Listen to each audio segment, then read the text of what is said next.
Last month, President Trump granted a pardon to a billionaire felon after the felon's company enriched a Trump family business.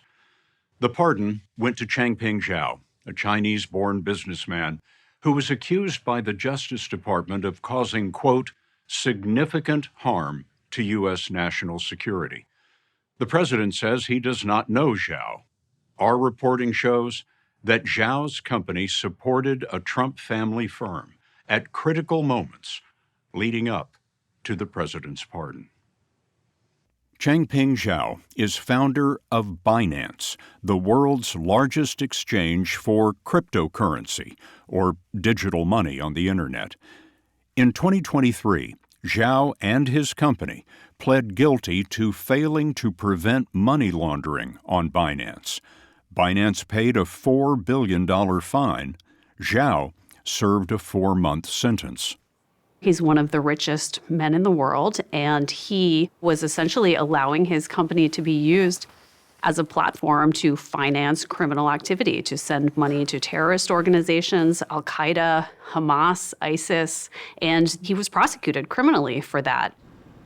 Elizabeth Oyer knows pardons. She was in charge of vetting pardon applications at the Justice Department. She's been a critic of the Trump administration since she was replaced last spring by a Trump loyalist. Oyer told us Zhao wasn't close to meeting Justice Department guidelines for a pardon. You would describe this pardon as unusual? The influence that money played in securing this pardon is unprecedented. The self-dealing aspect of the pardon in terms of the benefit that it conferred on President Trump and his family and people in his inner circle is also unprecedented. Is this justice? This is absolutely not justice. This is corruption. Wow. Hello, everybody. In the 2024 campaign, Donald Trump offered full-throated support for the crypto industry. And online, he, his family, and partners announced they were opening a crypto firm of their own. We're embracing the future with crypto and leaving the slow and outdated big banks behind. That's what we want to do. Go to worldlibertyfinancial.com. World Liberty Financial would be like a bank offering financial services in digital currencies. Its pitch to investors, usually called a white paper, was gilded as a gold paper. When World Liberty Financial launched before the election, was it a big success? It was largely unknown. They had had a fundraising round that had only been partially filled. They had a team that I think only had one or maybe a handful of engineers at best, and honestly, not much was going on there. Austin Campbell is a former banker who's briefed Congress on crypto. He was a crypto executive and now teaches at New York University. If you're starting a crypto company from scratch, what are the technical hurdles? You need to hire engineers. You need to deploy all of the infrastructure that you will need essentially to run a tech company. Enter Changping Zhao, last fall, fresh out of prison. Sources tell us Zhao's company, Binance, donated software to World Liberty to help the Trump family venture launch a cryptocurrency. A source familiar with events told us, without Zhao, quote, the technology doesn't exist. The next month, Changping Zhao applied for a presidential pardon, and shortly after the application, he was at the center of a blockbuster deal that put World Liberty on the map. Zhao is a citizen of the United Arab Emirates in the Persian Gulf, and in May, an Emirati fund put $2 billion in Zhao's Binance. Of all the currencies in the world, the deal was done in World Liberty crypto. So it took World Liberty from being a small project that maybe was on the roadmap after the election purely for the name to being one of the largest stablecoins in the world in a single transaction. So it vaulted them from small time to the big leagues. The Emiratis entrusted $2 billion to a currency that had been on the market 5 weeks. One source told us it wasn't strange, it was nuts. The only reason it makes sense is to ingratiate with the president. Lawrence Lessig has spent nearly 20 years on ethics in politics. He teaches law at Harvard and has campaigned with the left and the right against the corrupting influence of money. Are you saying that the president is compromised by this transaction? Compromise is exactly the description, because we can't know what's the actual reason for the decisions that the administration is making. Are the reasons helping America, or are the reasons helping America and also helping them privately? The Emiratis told us they chose world liberty for, quote, business suitability. Last May, 2 weeks after their world liberty deal, Trump announced that the Emirates would invest in America and the U.S. would provide something the Emiratis coveted: highly restricted chips for artificial intelligence. There's no evidence that the chips are related to the $2 billion in world liberty crypto.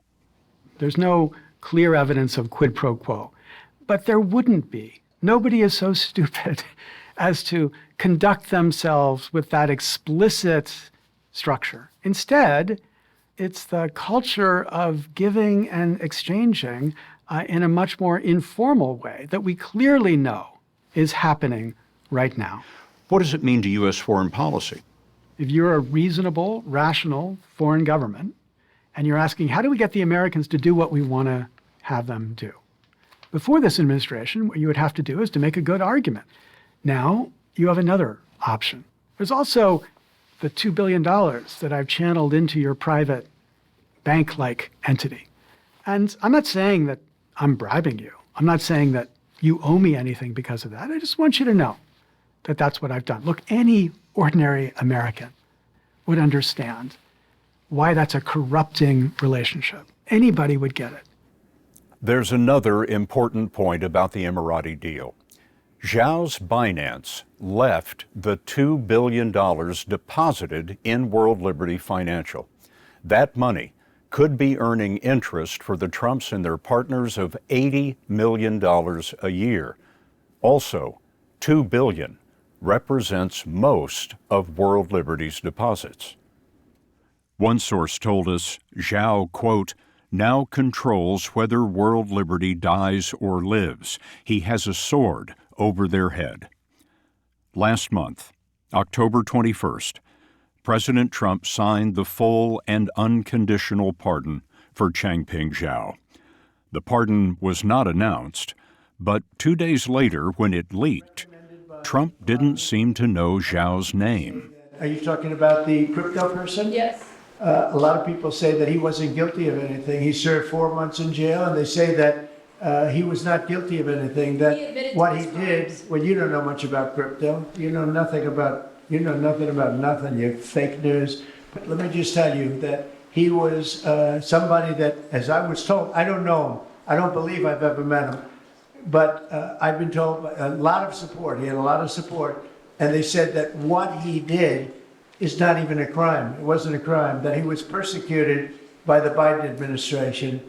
And so I gave him a pardon at the request of a lot of very good people.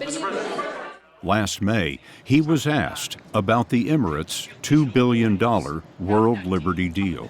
I don't know anything about it. I really don't know anything about it. But I'm a big crypto fan, I will tell you. I've been that from the beginning, right from the campaign.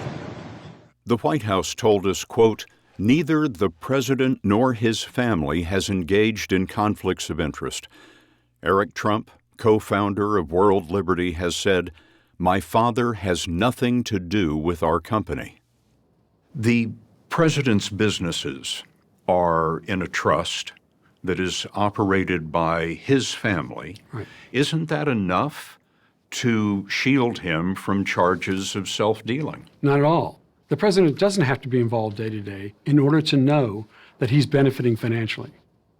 Michael Gerhardt is a constitutional scholar consulted by both parties in Congress.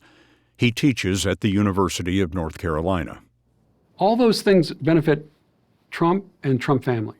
They do not benefit the people of the United States. So that makes it a classic example of a conflict of interest the Constitution is designed to prevent. Is that really a harm to the country? Absolutely. He has divided loyalties. He's got people who have invested in his business he wants to keep happy.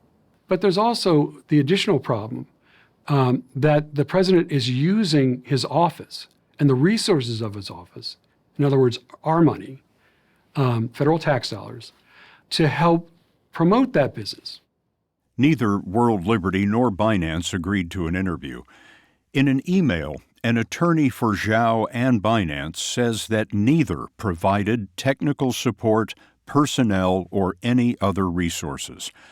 But World Liberty lawyers did admit Binance provided what they call freely available software, simply to save World Liberty from wasting time. World Liberty's lawyers say that the company has never contacted the president about Mr. Zhao and did not play a role in Mr. Zhao's recent presidential pardon. Zhao's isn't the only controversial pardon. President Biden pardoned his son, convicted of tax and gun crimes. President Clinton pardoned the financier Mark Rich after Rich's ex-wife donated more than $1 million to Democratic causes. Liz Oyer, former head of pardons at the Justice Department, told us that she was fired in March after she refused to sign off on a Trump administration request to restore gun rights to the actor Mel Gibson, who was convicted of domestic battery. In Oyer's view, the administration is using pardons as rewards for friends, allies, and donors. We have talked to dozens of people who are involved in all aspects of this, and they have informed our reporting but have declined to sit down for an interview on 60 Minutes for fear of retribution. And I wonder why you are doing this.